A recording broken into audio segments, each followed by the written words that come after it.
It feels like we talk about work more than ever. And why not? Hasn't it taken over our lives?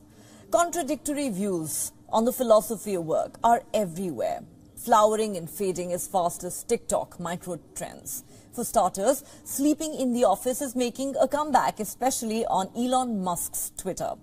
The chief twit raised a blowhard demand that staff should either sign up to work like dogs or simply ship out. And as was clear, many Twitter employees chose the far more attractive option and shipped out. Earlier this month, Twitter executive Esther Crawford was seen curled up on the office floor in a sleeping bag. The image was praised by the advocates of the work-hard culture. The austerity of Silicon Valley seems bleak, as employees are finding it more convenient to sleep at the office and meeting tight deadlines instead of heading home and actually having a life.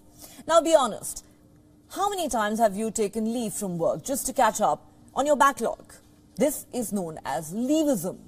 In the United Kingdom, a new report found that 67% of respondents observed leavism at work. This means employees don't take leave to rest.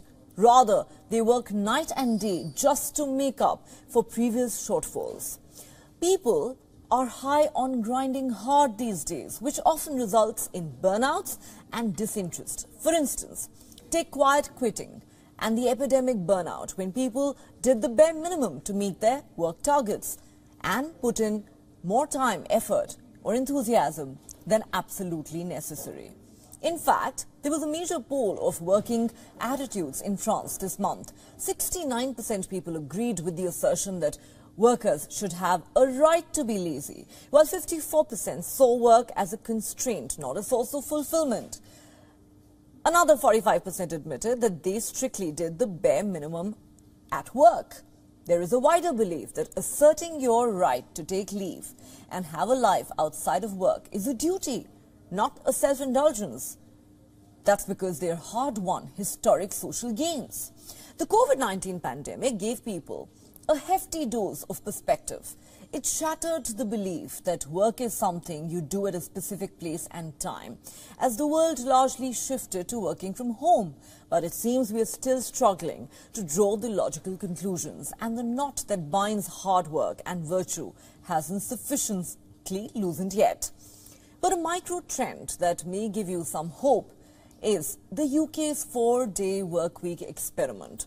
86% of the organizations participating in this trial believe they will continue with it even when the experiment ends. It might help people overcome the compulsion of having a purpose and being productive.